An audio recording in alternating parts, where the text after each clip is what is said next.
ನಮಸ್ಕಾರ ವೀಕ್ಷಕರೇ, ನಾನು ರಾಜು ಉಸ್ತಾದ್. ಕರ್ನಾಟಕ ಸಂಚಾರ ಸಮೂಹ ಜಾಲತಾಣಕ್ಕೆ ನಿಮಗೆ ಸ್ವಾಗತ. ಇದು ಒಂದು ಐತಿಹಾಸಿಕ ಕಟ್ಟಡ. ಎಂಥ ಒಂದು ಅದ್ಭುತ ಹಿನ್ನೆಲೆ ಹೊಂದಿದೆ ಅಂತಂದ್ರೆ ಪ್ರೇಮಕಥೆಯ ಹಿನ್ನೆಲೆ ಹೊಂದಿದೆ.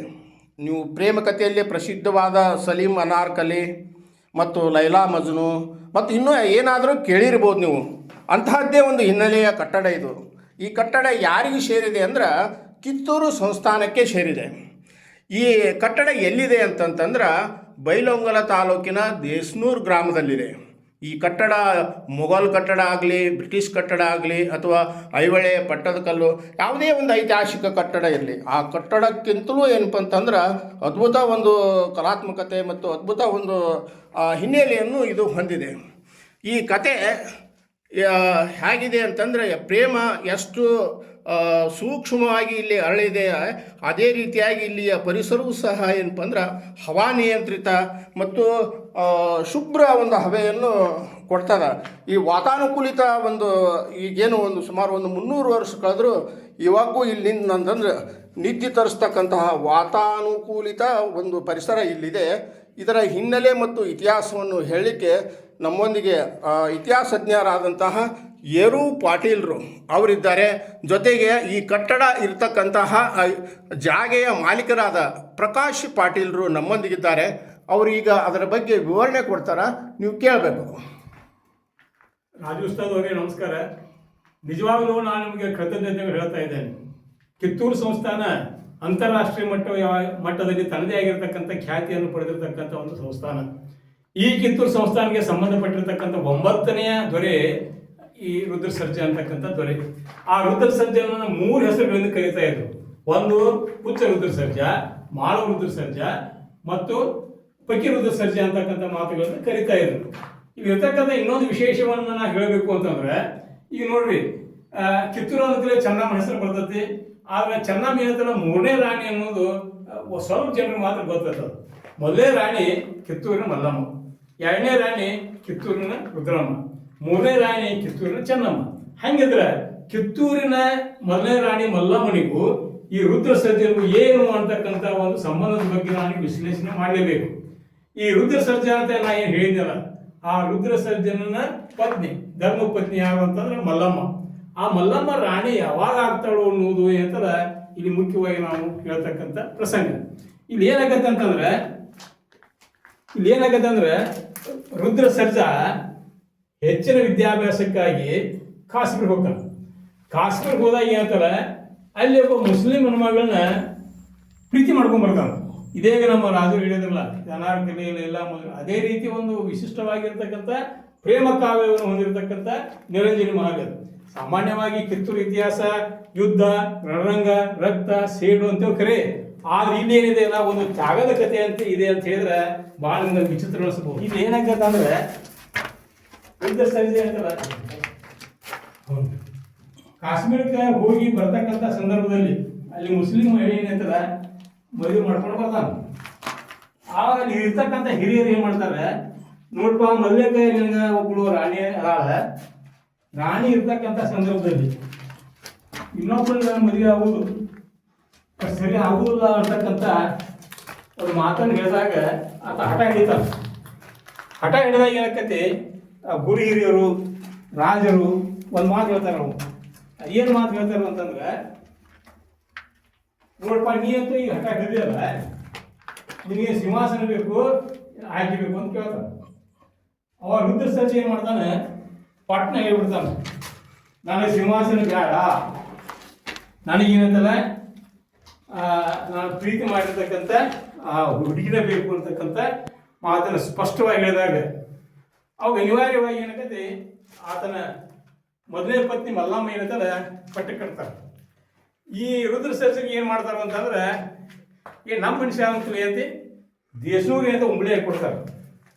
ಆ ದೇಶನೂರಲ್ಲಿ ಆತ ತನ್ನ ರಾಜ್ಯವನ್ನು ನಡೆಸ್ತಾನೆ. ಗುಡ್ಡದ ಮೇಲೆ ಒಂದು ಕೋಟೆಯನ್ನು ಕಟ್ಟಿಸ್ತಾನೆ. ಆ ಕೋಟೆ ಕುರುಗಳು ಇವತ್ತದಾವ. ಅದಕ್ಕೆ ರುದ್ರಗಡ ಅಂತಕ್ಕಂಥ ಹೆಸರು ಕೂಡ ಇವತ್ತಿದೆ. ಆ ನಂತರ ಇಲ್ಲಿರ್ತಕ್ಕಂಥ ಇದು ಸಾಮಾನ್ಯವಾಗಿ ದೇಶನೂರು ಅಂತಂದ್ರೆ ಕಿತ್ತೂರಿನ ಉಪರಾಜಧಾನಿ ಅದು. ಇಲ್ಲೂ ಕೂಡ ಕಿತ್ತೂರಿರ್ತಕ್ಕಂಥ ಕಲ್ಮಠ ಏನಿದೆಯಲ್ಲ ಆ ಕಲ್ಮಠದ ಒಂದು ಶಾಖೆ ಕೂಡ ಇಲ್ಲಿದೆ. ಆ ಕಿತ್ತೂರಿನ ಆಗಿರ್ತಕ್ಕಂಥ ಪೀಠದ ಶ್ರೀಗಳೇನು ಮಾಡ್ತಾರೆ ಅಂತಂದ್ರೆ ಅವರಿಗೆ ಲಿಂಗಾಯತ ದೀಕ್ಷೆಯನ್ನು ಕೊಟ್ಟು ಅವ್ರು ನಿರಂಜನಿ ಅಂತಕ್ಕಂಥ ಹೆಸರು ಕೊಡ್ತಾರೆ. ನಮಗೆ ಕಂಡು ಬಂದಂಗೆ ಏನಂತಲ್ಲ, ಮೊದಲನೇ ಹೆಸರು ಏನಿದಲ್ಲ, ಮೊದಲನೇ ಹೆಸರು ರಂಜನಾ ಅಂತಿತ್ತು. ಆ ಲಿಂಗಾಯತ ದೀಕ್ಷೆ ಕೊಟ್ಟ ನಂತರ ಈಗ ನಿರಂಜನಿ ಅಂತಕ್ಕಂಥ ಹೆಸರನ್ನು ಕೊಟ್ಟ ಅವ್ರು ಏನು ಮಾಡ್ತಾರೆ, ಈಗ ರಾಜ್ಯವನ್ನು ಆಳಕ್ಕೆ ಚಾಲು ಮಾಡ್ತಾರೆ. ರಾಜ್ಯವನ್ನು ಆಳ್ತಕ್ಕಂಥ ಸಂದರ್ಭದಲ್ಲಿ ಕಟ್ಟಿರ್ತಕ್ಕಂಥ ಒಂದು ಪ್ರೇಮ ಸ್ಮಾರಕ ಯಾವುದು ಅಂತಂದ್ರೆ ನಾವು ನಿಂತಿರ್ತಕ್ಕಂಥ ಜಾಗ. ಇದಕ್ಕೆ ಏನು ಮಾಡ್ತಾರೆ ಅಂತಂದ್ರೆ ನಿರಂಜನಿ ಮಹಲ್ ಅಂತಕ್ಕಂಥ ದಾಖಲೆಗಳು, ಕರ್ನಾಟಕ ವಿಶ್ವವಿದ್ಯಾಲಯ ಬರೆದಿರ್ತಕ್ಕಂಥ ದಾಖಲೆ ಇರ್ಬೋದು. ಅದೇ ರೀತಿ ಖ್ಯಾತ ಇತಿಹಾಸ ತಜ್ಞರಾಗಿರ್ತಕ್ಕಂಥ P.G. ಪಾರೇಗಳವರು, ಸುಂದರ್ ಅವರು, ಅವರೆಲ್ಲ ಏನು ಮಾಡಿದ್ದಾರೆ ಅಂತಂದ್ರೆ ಇವು ನಿರಂಜನಿ ಮಹಲ್ ಅಂತಕ್ಕಂಥ ತಮ್ಮದೇ ಆಗಿರ್ತಕ್ಕಂಥ ವ್ಯಾಖ್ಯಾನವನ್ನು ಕೊಟ್ಟರು. ಆ ಸ್ಥಳೀಯವಾಗಿ ಏನಿದೆ ಅಲ್ಲಿ ಅಮರವನ ಗುಡಿ ಅಂತ ಹೇಳ್ತಾರೆ. ನನ್ನ ಕಲ್ಪನೆ ಏನಂತಂದ್ರೆ ಅಮರವನ ಗುಡಿ ಯಾಕಂತಾರೆ, ಅಮರ ಅವ್ವ ಅಂದ್ರೆ ಒಬ್ಬ ಹೆಣ್ಮಗಳು ಕಾಶ್ಮೀರದಿಂದ ಬಂದು ತನ್ನದೇ ಆಗಿರ್ತಕ್ಕಂಥ ಒಂದು ಅಮರತ್ವವನ್ನು ಸ್ಥಾಪನೆ ಮಾಡಿದ್ರಿಂದ ಬಹುಶಃ ಇಲ್ಲಿ ಗ್ರಾಮೀಣ ವಲಯದಲ್ಲಿ ಅಮರವನ ಗುಡಿ ಅಂತಕ್ಕಂಥ ಹೆಸರು ಬಂತು. ಇಲ್ಲಿ ಕಟ್ಟಡದ ಬಗ್ಗೆ ಈಗಾಗಲೇ ನಮ್ಮ ರಾಜು ಉಸ್ತಾದರು ಕೂಡ ಹೇಳಿದ್ದಾರೆ. ಇಲ್ಲಿ ನಿಂತ ನಮ್ಗೆ ಆಗ್ತಕ್ಕಂಥ ಅನುಭವ ಏನಂತಂದ್ರೆ ಒಂದೊಂದು ವಾತಾನುಕೂಲಿ ಕೋಣೆಯಲ್ಲಿ ನಿಂತಿರ್ತಕ್ಕಂಥ ಒಂದು ತಂಪಾದ ಒಂದು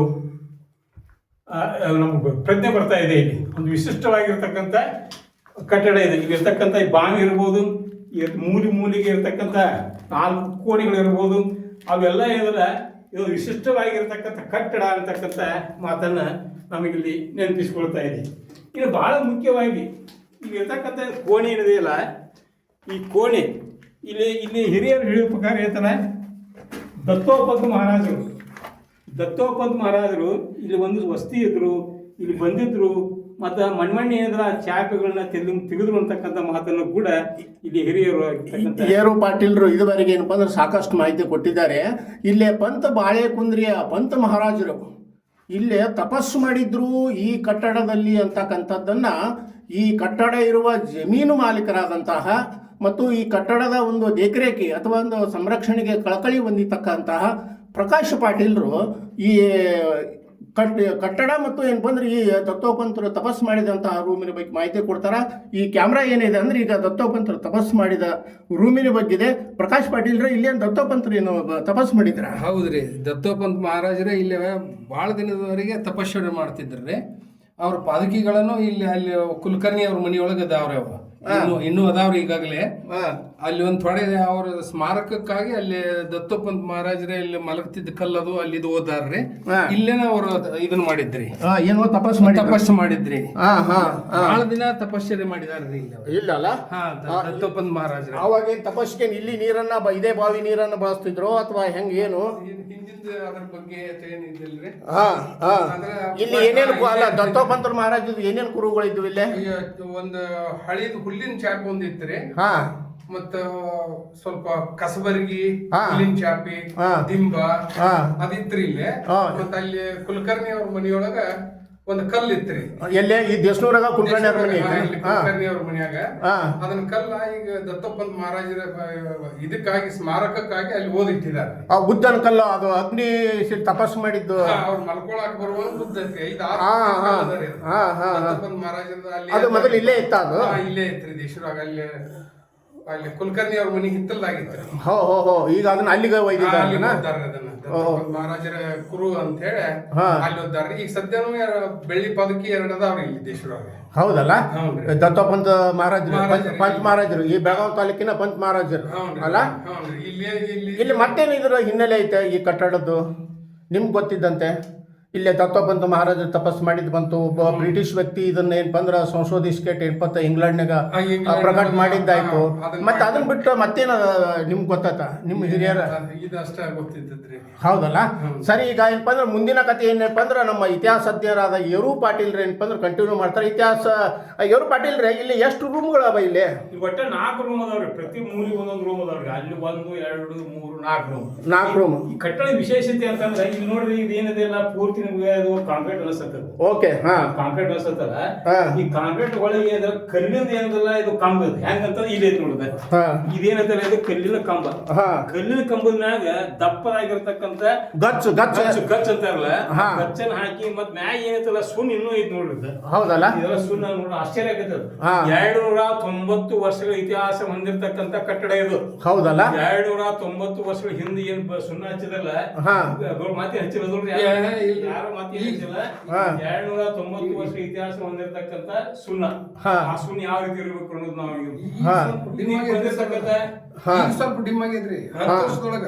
10 ವರ್ಷ ಅಂದ್ರಿ ಪ್ಯೂರ್ ಅಗದಿ ಈಗ ಸದ್ಯ ಹಚ್ಚಿದಾರ ಅನ್ನುವಂಗಿತ್ರಿ. ಅದು ಹೌದಲ್ಲ, ಭಯಂಕರ ಫ್ರೆಶ್ ಈಗ ಸದ್ಯ ಹಚ್ಚಿದಾರ ಅನ್ನುವಂಗಿತ್ರಿ. ಹೌದಲ್ಲ. ಈ ಬಾವಿಯನ್ನು ಏನು ಇವು ಕಮಾನುಗಳು ಕಾಣ್ತಾವಲ್ಲ ಬಾವಿ ಒಳಗಡೆ, ಏನವು ಕಮಾನು? ಅದು ಏನು ಅದ್ರ ಬಗ್ಗೆ ಏನು ಇದಿಲ್ರಿ. ನಿಮ್ಗ ಇತಿಹಾಸಜ್ಞರ ಯರು ಪಾಟೀಲ್ರಿ, ನಿಮ್ಗೇನಾದ್ರೂ ಅದ್ರ ಬಗ್ಗೆ? ಸಾಮಾನ್ಯವಾಗಿ ಲಿಂಗಾಯತ ಸಮಾಜದಲ್ಲಿ ಲಿಂಗ ಪೂಜೆ ಮಾಡಿಕೊಳ್ಳಲು ಬಹಳ ಯೋಗ್ಯವಾಗಿರ್ತಕ್ಕಂಥ ಸ್ಥಳ ಅಂತ ಅನಿಸ್ತದೆ. ಅದಕ್ಕೆ ಅಲ್ಲೇ ನೀರು ಇತ್ತು ಅನ್ನೋ ನೀರಿನ ಅನುಕೂಲ ಇತ್ತು ಅನ್ಕೊಳ್ಳಿ. ಏನಕ್ಕಂತಾರ ಬಹುಶಃ ಸ್ನಾನ ಮಾಡಿ ಮಡಿ ನೀರಿನಿಂದ ಲಿಂಗ ಪೂಜೆ ಮಾಡ್ಕೊಳಕ ಚಿಕ್ಕ ಚಿಕ್ಕ ಕಮಾನ್ ಇರ್ಬೋದೇನೋ ಅಂತ ನನಗೆ ಅನಿಸ್ತದ. ಓಕೆ, ಇವರು ರುದ್ರ ಸರ್ಜಾ ಏನಪ್ಪ ಅಂದ್ರೆ ಇಲ್ಲಿಗೆ ಕಾಶ್ಮೀರದ ಕನ್ಯೆ ಏನಪ್ಪ ಅಂದ್ರೆ ಏನು ಪ್ರೀತಿ ಮಾಡ್ಕೊಂಡು ಇಲ್ಲಿ ತಂದ ಏನಾಯ್ತು ಅದು ಮುಂದ್ ಕತೆ? ಆ ಮುಂದಿನ ಏನಾಗಿದೆ ಅಂದ್ರೆ ಇಲ್ಲಿ ಒಂದ್ ಕತೆ ಹೇಳೋದ್ ಬಿಟ್ನ. ಇಲ್ಲಿ ಏನಾಗತ್ತಂದ್ರ ಇವ ಮೊದಲ ಕಾಶ್ಮೀರದಿಂದ ಪ್ರೀತಿ ಮಾಡ್ಕೊಂಡ್ ಬರ್ತಾನೆ. ಆದ್ರ ತಮ್ಮನಾಗಿರ್ತಕ್ಕಂಥ ಮಲ್ಲಪ್ಪನ ತೀವ್ರವಾಗಿ ವಿರೋಧ ಮಾಡ್ತಾನೆ. ಓಕೆ, ಇದು ರುದ್ರ ಸರ್ಜಾ ಕಾಶ್ಮೀರದಿಂದ ತಂದ ಅನ್ನೋದು ಒಂದು ಮಾತು. ಮತ್ತೊಂದು ಬಿಜಾಪುರಕ್ಕೆ ಹೋಗಿದ್ದ, ಬಿಜಾಪುರ ಆದಿಲ್ ಶಾಹಿ ಸಂಸ್ಥಾನದಿಂದ ತಂದ ಅನ್ನೋದು ಐತೆ. ಮತ್ತೊಂದು ಏನಪ್ಪಾ ಅಂದ್ರೆ ಗೋಕಾಕ್ ಕಡೆಯಿಂದ. ಯಾಕಂದ್ರೆ ಇದು ಇತಿಹಾಸ ಅನೇಕ ಮುಖಗಳನ್ನು ಹೊಂದಿರ್ತದ. ತಮ್ಮ ಸಂಶೋಧನೆಯಲ್ಲಿ ಏನು ಕಂಡಿದೋ ತಾವು ಅದನ್ನ ಹೇಳ್ತಾ ಇದ್ದೀರಿ. ರುದ್ರ ಸರ್ಜಾ ಏನಪ್ಪ ಅಂದ್ರೆ ಈ ಕಿತ್ತೂರು ಸಂಸ್ಥಾನದ 9ನೇ ಅರಸ ಇವಾಗ ಕಾಶ್ಮೀರಕ್ಕೆ ಏನಪ್ಪ ಅಂದ್ರೆ ಏನೋ ಕಾರಣ ನಿಮಿತ್ತ ಅಥವಾ ವಿದ್ಯಾಭ್ಯಾಸ ನಿಮಿತ್ತ ಹೋಗಿರ್ಬೇಕು. ಆ ಟೈಮಿಗೆ ಏನಪ್ಪ ಅಂದ್ರ ಆಕೆಗೆ ಮೋಹಿತಾಗಿ ಅಲ್ಲಿಂದಾನೆ ಕರ್ಕೊಂಡು ಬಂದವ. ಎಲ್ಲಿ ಕರ್ಕೊಂಡ್ ಬಂದವ? ಈಗ ನೋಡ್ರಿ, ಇತಿಹಾಸಕ್ಕೆ 10 ಹಲವಾರು ಅಂಕಗಳು. ಇದು ಇದೇ ಹೇಳಿಲ್ಲ, 290 ವರ್ಷ ಹಿಂದಿನ ಇತಿಹಾಸ. ಕೆಲವು ಜನ ತಮ್ಮ ಖಂಡಂತ ಬರೀತಾರ. ಆದ್ರೆ ನಾ ಇತಿಹಾಸ ಹೇಳ್ತಕ್ಕಂತ ಸಂದರ್ಭ ಏನು ಅಂತಂದ್ರೆ, ವಿಶ್ವವಿದ್ಯಾನಿಲಯದಲ್ಲಿ ನಾನು ಸಿಕ್ಕಿರ್ತಕ್ಕಂತ ಒಂದು ಆಕರ ಗ್ರಂಥ.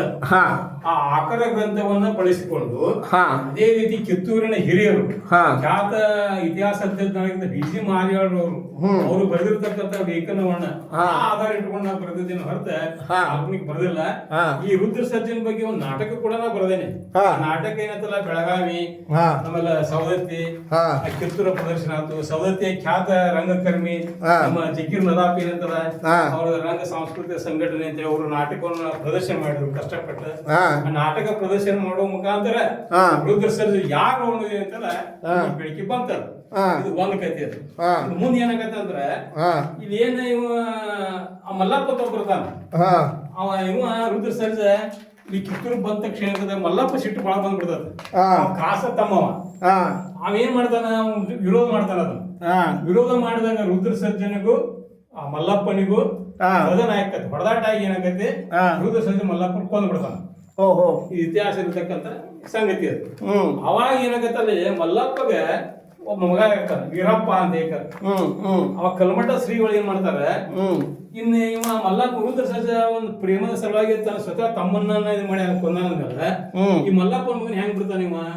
ಅದಕ್ಕೆ ಉಪ್ಪಿನ ಬೆಟ್ಟಿಗೇರಿ ಸೆಟ್ರ ಮನೆಯಲ್ಲಿ ಏನಂತಲ್ಲ ಆ ವೀರಪ್ಪನ ಜೋಪಾನ ಮಾಡಕ್ ಬಿಡ್ತಾರೆ. ಆತ ಕಾಲ ಚಕ್ರ ತಿರುಗ್ತತಿ.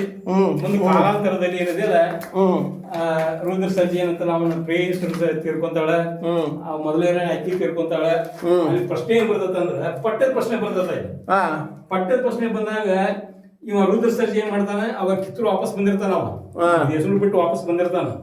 ಅದೇನಾಗತ್ತ ಅಂದ್ರ, ಇಲ್ರಿ ನಾವು ಮತ್ತೆ ದತ್ತಕ್ಕೆ ಹುಡುಕ್ಬೇಕು ಐತಲ್ಲ, ಈಗ ದತ್ತಕ್ಕೆ ಯಾರು ಹುಡುಕ ಚಾಲು ಮಾಡ್ತಾನ ಒಬ್ಬನ ದತ್ತಕ್ಕೆ ತಗೋಬೇಕಂತ ಈಗ ಹಾಂ ಇಲ್ಲಿ ಏನಂತಂದ್ರ ಕ್ಲೈಮ್ಯಾಕ್ಸ್ ಅಂತಾರಲ್ಲ ಹಾಂ ಅಂತಿಮ ಘಟ್ಟ ಏನಿದೆಯಲ್ಲ ಅಂತಂದ್ರ ಹಾಂ ಈಗ ಏನೈತಿ ಪ್ರೇಯಸಿನ ಸಾಯ್ತಾಳ ಈಗ ಮೊದಲೇ ರಾಣಿ ಅಕ್ಕಿ ಸಾಯ್ತಾಳ ಹಾಂ ವಿರಾಮ ಸಾಯ್ತಾಳ ಮಲ್ಲಮ್ಮ ಸಾಯ್ತಾಳ ಈ ಪಟ್ಟಕ್ಕ ಕಟ್ಟಬೇಕ ಪ್ರಶ್ನೆ ಬಂದಾಗ ಇವ ದತ್ತಕ್ಕೆ ಮಗ ಹುಡುಗ ಚಾಲು ಮಾಡ್ತಾನ ಓಕೆ ಅವ ಶ್ರೀಗಳು ಮಾತು ಹೇಳ್ತಾರ ಒಂದ್ ವೇಳೆ ನೀನು ಸ್ವಂತ ಮಗ ಇದ್ರೆ ಏನ್ ಮಾಡ್ತಿದ್ದಿ ಇಲ್ಲ ನಿಮ್ ತಮ್ಮನ ಮಗ ಇದ್ರೆ ಏನ್ ಮಾಡ್ತಿದ್ದಿ ಅವ್ ಬಾಳ ಖುಷಿ ಆಗ್ಬಿಡ್ತೈತಿ ನಮ್ ತಮ್ಮನ ಮಗ ಅದಾನ ನಾ ಪಟ್ಟಕ್ಕೆ ಕಟ್ಟಿ ಬಿಡ್ತಾನ ಅವನ ಅಂತ ಈಗ ಈ ಅದಾನು ಅಲ್ಲಿ ಉಪ್ಪಿನ ಬಿಟ್ಟಿಗಿರಿ ಸೆಂಟ್ರನ್ನ ಜೋಪಾನ ಮಾಡಕತ್ತವನ್ನ ಹೋಯ್ಕಾರ ಕರ್ಕೊಂಬಂದ್ಕಾರ ಅವ ಪಟ್ಟ ಕಟ್ಟಂದಾಗ ಅವನ ಪಟ್ಟ ಕಟ್ಟಿ ವೀರಪ್ಪನನ್ನ ಪಟ್ಟ ಕಟ್ಟಿ ವೀರಪ್ಪ ಸರ್ಜ ಅಂತ ಹೆಸರು ಹೇಳ್ತಾರೆ. ವೀರಪ್ಪ ಸರ್ಜನ ದತ್ತಕ ಪುತ್ರ ಮಲ್ಲಸರ್ಜ. ಮಲ್ಲಸರ್ಜನ ದತ್ತಕ ಸ್ವಂತ ಮಗ ಶಿವಲಿಂಗ ಸರ್ಜ. ಶಿವಲಿಂಗ ಮುಂದಿನ ದತ್ತಕ ಮಗ ಮಾಸ್ತ ನಡಿಯ ಶಿವಲಿಂಗೇಗೌಡ. ಆತನ ಮುಂದೆ ಏನಂತಾರೆ ಸವಾಯಿ ಮಲ್ಲಸರ್ಜ ಅಂತಕ್ಕಂಥ ಹೆಸರಿಟ್ಟ ಮುಂದೆ ಆತ ಹೋರಾಟ ಮಾಡ್ತಾನ.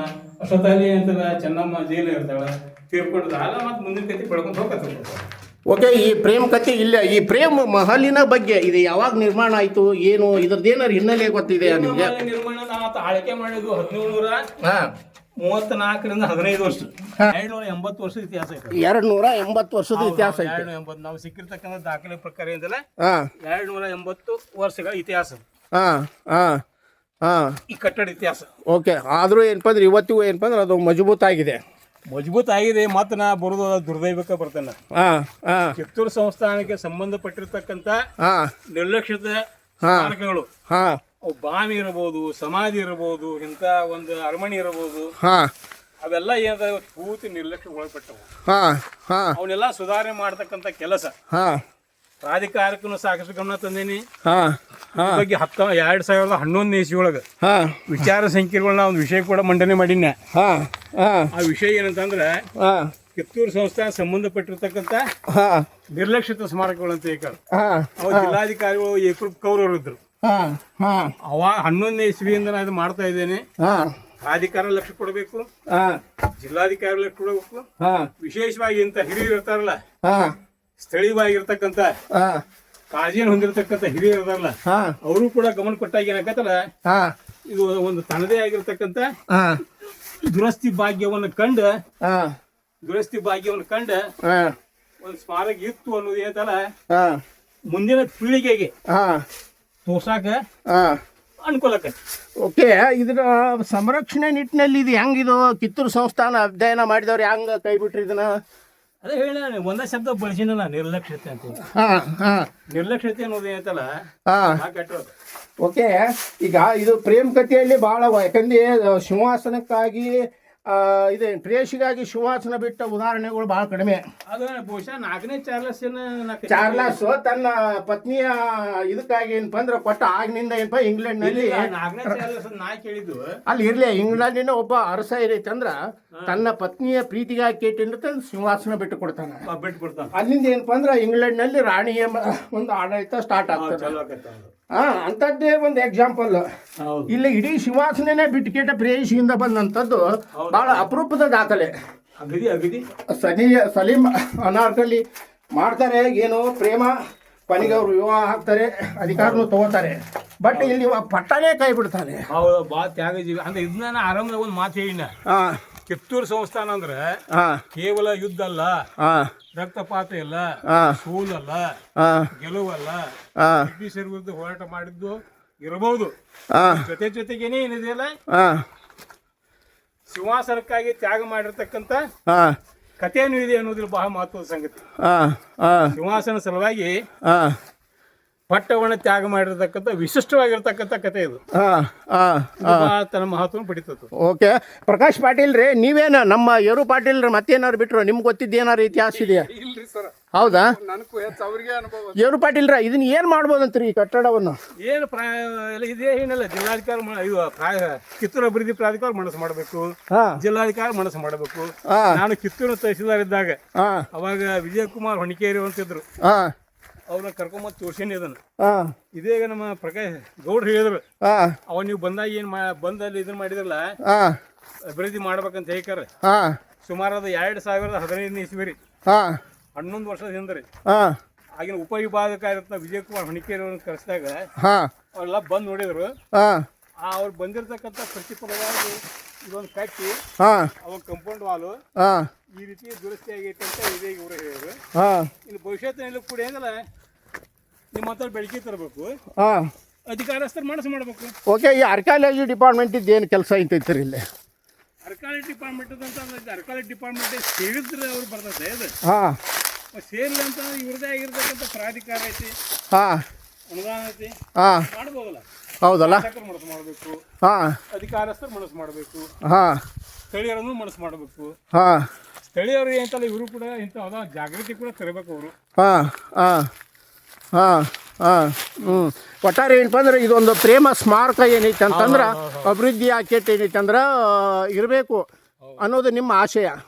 ಒಂದು ಏನಂತಂದ್ರೆ ನಾನು ಏನಂತಂದ್ರೆ ಹಾಂ ಇದನ್ನ ನಾ ಬರೆದಿರ್ತಕ್ಕಂಥ ರುದ್ರ ಸರ್ಜನ ಪ್ರೇಮ ಪ್ರಸಂಗ ಅಂತಕ್ಕಂಥ ನಾಟಕ ಹಾಂ ಈ ಮೊನ್ನೆ ತಿಳ್ಕೊಂಡ್ರಲ್ಲ ಹಾಂ ಯಶವಂತ್ ಸರ್ದೇಶ್ ಪಾಂಡೆ ಅವರು, ಹಾಂ ಹಾಂ ಅವರು ಆ ನಾಟಕ ನೋಡಕ್ ಬಂದಿದ್ದರು. ಹಾಂ ಹಾಂ ಆ ನಾಟಕ ನೋಡಕ್ ಬಂದಾಗ ಹಾಂ ಆ ನಾಟಕವನ್ನು ನೋಡಿ ಏನಂತಲ್ಲ ಹಾಂ ಹಾಂ ನಾಟಕವನ್ನು ನೋಡಿ ಹಾಂ ಮಾತಾಡಿದ್ರು ನಾ ಜೋಡಿರಿ. ಹಾಂ ಹಾಂ ನಾಟಕವನ್ನು ಮಾತಾಡಿದ್ರು ನಾ ಜೋಡಿರಿ. ಹಾಂ ಅದ್ಭುತ ನಾಟಕ ಐತೆ ಅಂದ್ರು. ಹಾಂ ಇದನ್ನ ನಾನು ಪುನೀತ್ ರಾಜ್ಕುಮಾರ್ ಅವ್ರಿಗೆ ಮಾತಾಡ್ತೇನೆ, ಸಿನಿಮಾ ಮಾಡೋಣ ಅಂತಂದಿದ್ರು.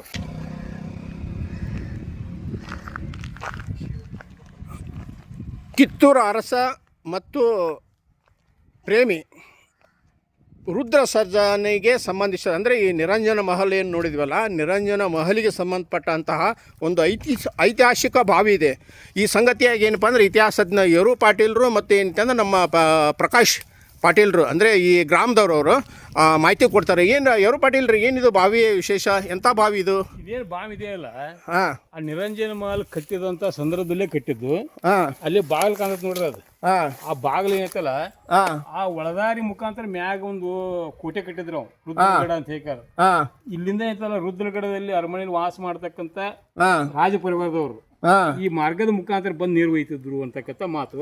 ಓಹೋ ಮುಂದೆ ಏನೈತಲ್ಲ ಇದು ಸ್ವಲ್ಪ ದುರಸ್ತಿ ಆಯ್ತು ಅನ್ನೋದು ಕೂಡ ಇವ್ರು ಹೇಳ್ತಾರೆ ನೋಡ್ರಿ. ಹಾಂ ಹಾಂ ಅಂದರೆ ಇದೇನು ಕಾಣಿಸ್ತದ ಈ ಬಾಗಿಲು ಏನಪ್ಪ ಅಂದ್ರೆ ನೀರು ಒಯ್ಲಿಕ್ಕಾಗಿತ್ತು ಅನ್ನೋದಕ್ಕಾಗಿ ಆಗ್ಲತ್ ನೋಡ್ರಿ, ಕಾಗತ್ ನೋಡ್ರಿ, ಅಂದರೆ ಅಲ್ಲಿಂದ ಇದಕ್ಕೆ ಗಡಕ ಸುರಂಗ ಮಾರ್ಗ ಆಯ್ತಾ? ಸಂಪರ್ಕಿತ ಹಾಸು ಅಂತ. ಓಹೋ, ಅಲ್ಲಿಂದ ನೀರನ್ನು ಹೆಂಗೆ ಒಯ್ತಿದ್ರು? ಹೊತ್ತು ಒಯ್ತಿದ್ರು?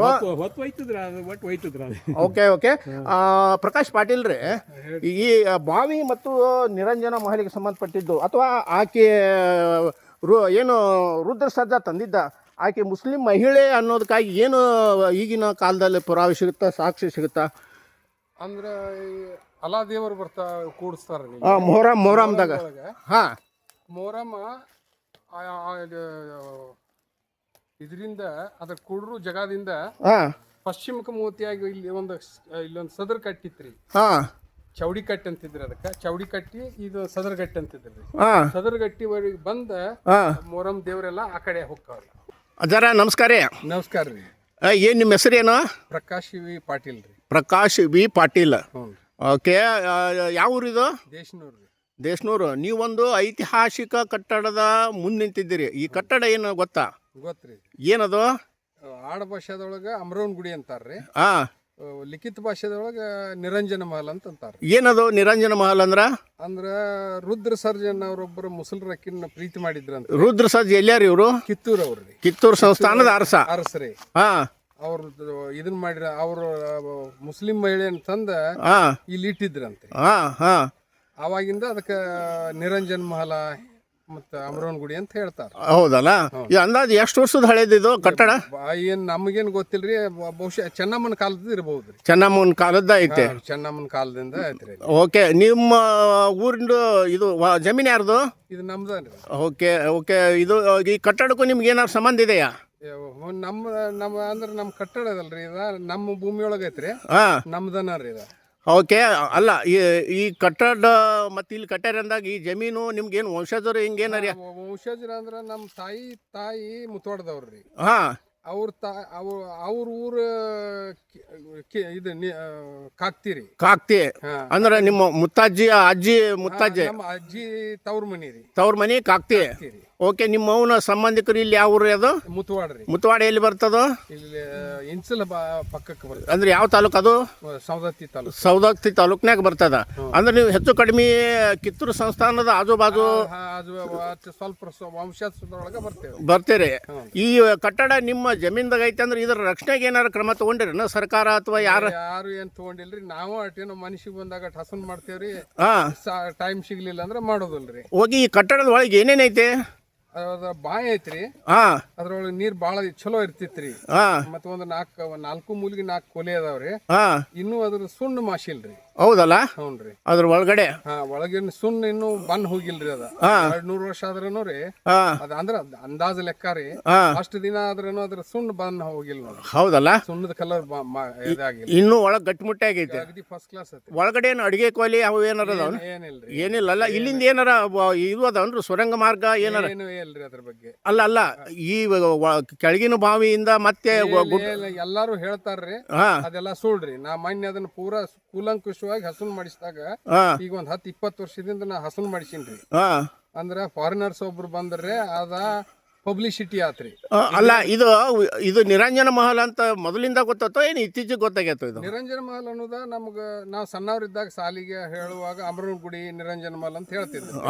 ಅವಾಗಿಂದ ಗೊತ್ತಿರ. ಅಲ್ಲ, ಹಂಗಂದ್ರೆ ಏನು ಅನ್ನೋದು ಗೊತ್ತಿರಲಿಲ್ಲ. ಮತ್ತೆ ಯಾವಾಗ ಗೊತ್ತಾಯ್ತದ? ಆಮೇಲೆ ಇಲ್ಲೊಬ್ರು ಕುಲಕರ್ಣಿಯವ್ರ ಗುರುಗಳು ಇದ್ರಿ. ಅವರು ಸ್ವಲ್ಪ ಅದ್ರ ಬಗ್ಗೆ ಹೇಳ್ತಿದ್ರಿ. ಹಿಂಗ ಇದು ಕಿತ್ತೂರು ಸಂಸ್ಥಾನಕ್ಕೆ ಸೇರಿದ್ದ ಹಿಂಗ ಮತ್ತ ನಿರಂಜನನ ಮಹಲ್ ಅಂತಾರು. ಮತ್ತ ಅಕ್ಕಿನ ತಗೊಂಡ್ ಬಂದಿದ್ರು ಮುಸಲ್ರಕ್ಕಿನ ಇಲ್ಲಿ ಇಟ್ಟಿದ್ರು ಹಿಂಗಂತ ಹೇಳ್ತಾರ್ರಿ. ಆದ್ರೆ ಇಲ್ಲಿ ಪ್ರಾಚ್ಯ ವಸ್ತು ಇಲಾಖೆಗೆ ಇಲ್ಲಿ ಇಂಥ ಒಂದು ಕಟ್ಟಡ ಐತೆ ಅನ್ನೋದು ಗೊತ್ತಿರಲಿಲ್ಲ ಅಂತ ತಿಳ್ಕೊಂಡು ಏನೋ ಮಾತು. ಹೌದ್ರಿ. ಅದು ಯಾವಾಗ ಗೊತ್ತಾಯ್ತು? ಈಗ ಒಂದು ಅಂದಾಜು ಲೆಕ್ಕ ಒಂದು 40 ವರ್ಷದ ಹಿಂದ್ರಿ ಇಂಗ್ಲೆಂಡ್ದವ್ರ ಒಬ್ರು ಬಂದಿದ್ರಿ ಇಲ್ಲಿ. ಅರುಳಪ್ಪರ ವಿರಕ್ತ ಮಠ ಅಂತ ಹೇಳಿ ಇಲ್ಲಿ ಕ್ರಿಶ್ಚಿಯನ್ ಮಠ ಐತ್ರಿ. ಒಂದು ಅರುಳಪ್ಪರ ವಿರಕ್ತ ಮಠ ರೀ. ಏನೋ ಸ್ನಾನಿಕ ಅರುಳಪ್ಪರ ವಿರಕ್ತ ಮಠ ರೀ. ಓಕೆ. ಅಲ್ಲಿ ಬಂದಿದ್ರಿ ಇಂಗ್ಲೆಂಡ್ದವ್ರಿ. ಅವ್ರು ಬಂದ್ ಇದನ್ನ ನೋಡಿ ತನ್ನ ಇತಿಹಾಸದೊಳಗ್ರಿ, ತನ್ನ ಪ್ರವಾಸದ ಇದ್ರೊಳಗ ಅದನ್ನ ಇದನ್ನ ಫೋಟೋ ಅವ ಅಲ್ಲಿ ಹಾಕಿದ್ರಿ ಇಂಗ್ಲೆಂಡ್ದೊಳಗ. ಅಲ್ಲಿ ಅವ್ರ ಇಲ್ಲಿ ಇದಕ್ಕ ಪ್ರಾಚ್ಯ ವಸ್ತು ಸಂಗ್ರಹಾಲಯ ಅವ್ರು ಇಲ್ಲಿ ಕೇಳಂತ್ಲೆ ಇದನ್ನೇನ್ ಹೇಳಿನಲ್ರಿ, ಅಮರವನ್ ಗುಡಿ ಅರೋಳಪ್ಪ ಇದನ್ನ ಅಮರಾವತಿ ಗುಡಿ ಅಂತ ಅದನ್ನ ಅವ್ರ ಏನ್ ಪಬ್ಲಿಸಿಟಿ ಮಾಡಿರಲ್ರಿ. ಅದನ್ನ ನೋಡಿ ಅಲ್ಲಿ ಅವ್ರು ಇಲ್ಲಿ ಹಿಂಗಾಗಿ ಡಾಕ್ಟರ್ ಅಸುಂದರ ಮತ್ತೆ ಪ್ರೊಫೆಸರ್ ಮಾರ್ಯಾಳನ್ ಅವ್ರಿಗೆ ಅವ್ರ ಚೌಕಶಿ ಮಾಡಂತ್ಲೆ ಅವಾಗ ಇವ್ರು ಬಂದು ನೋಡ್ಕೊಂಡ್ ಹೋದ್ರಿ ಇದನ್ನ. ಹೌದಲ್ಲ? ಇಲ್ಲೇನದು ಕ್ರಿಶ್ಚಿಯನ್ರು ಮಠ ನಡೆಸ್ತಾರ ಇಲ್ಲಿ? ಒಂದ್ ಸಾಲ ಇದರಿ ಸರ್. ಸಾಲ ಇದರಿ. ಕ್ರಿಶ್ಚಿಯನ್ ಫ್ಯಾಮಿಲಿ ಒಂದೂ ಇಲ್ರಿ, ಮಠ ಮಾತ್ರ ಐತ್ರಿ. ನಮಸ್ಕಾರ ವೀಕ್ಷಕರೇ, ಇದು ಪಂತ ಮಹಾರಾಜರ ಪಾದುಕೆಯ ದೇವಸ್ಥಾನ ದೇಸ್ನೂರು ಗ್ರಾಮದಲ್ಲಿದೆ. ಇವರು ನಿರಂಜನ ಮಹಲ್ ಏನು ರುದ್ರಸಜ್ಜಾ ದೇಸಾಯಿ ಮತ್ತು ಆತನ ಪತ್ನಿ ಇರ್ತಕ್ಕಂತಹ ಮಹಲ್ ಇದೆಯಲ್ಲ, ಮಹಲಿನ ಕೆಳಗಡೆ ಬಾವಿಯ ಸಮೀಪ ಗುಹೆ ಟೈಪು ಒಂದು ಕೊಠಡಿಗಳಿವೆ. ಅಲ್ಲಿ ಒಂದು 4. ಆ 4 ಕೊಠಡಿಯಲ್ಲಿ ಒಂದರಲ್ಲಿ ಏನಪ್ಪ ಅಂದ್ರೆ ಅವರು ತಪಸ್ಸು ಮಾಡಿದ್ರು, ದೀರ್ಘ ತಪಸ್ಸು. ಆ ತಪಸ್ಸಿನ ಕುರುಗಳನ್ನು ಇತ್ತೀಚೆಗೆ ಬಾಳೆಕುಂದ್ರಿ ಸಂಸ್ಥಾನ ಏನಿದೆ ಪಂತ ಮಹಾರಾಜರು ಅವ್ರು ಒಯ್ದಿದ್ದಾರೆ ಅಂತ ತಿಳ್ಕೊಂಡು ಕೇಟ ಈ ದೇಸ್ನೂರು ಗ್ರಾಮದ ಪ್ರಕಾಶ್ ಪಾಟೀಲ್ ಅವ್ರು ಏನಪ್ಪ ಅಂದ್ರೆ ಹೇಳ್ತಾ ಇದ್ದಾರೆ.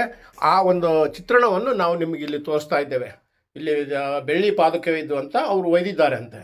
ಇದು ಕುಲಕರ್ಣಿ ಎನ್ನುವರ ಮನೆ ಇತ್ತು. ಈಗ ಅವ್ರು ಕೊಟ್ಟು ಕೇಟ ಏನಪ್ಪ ಅಂದ್ರೆ ಮತ್ತೊಬ್ಬರು ಅದನ್ನು ಖರೀದಿ ಮಾಡಿದ್ದಾರೆ. ಆದರೂ ಸಹ ಏನಪ್ಪ ಅಂದ್ರೆ ಪಂತ ಮಹಾರಾಜರ ಒಂದು ಕುರುಹು ಏನಿದೆ, ಆ ದೇವಸ್ಥಾನ ಏನಿದೆ, ಆ ಪಾದುಕೆಯ ಒಂದು ಏನು ಸಾಕ್ಷ್ಯಗಳಿವೆ ಅದನ್ನು ಅವರು ಕಾಯ್ಕೊಂಡಿದ್ದಾರೆ. ನಮಸ್ಕಾರ.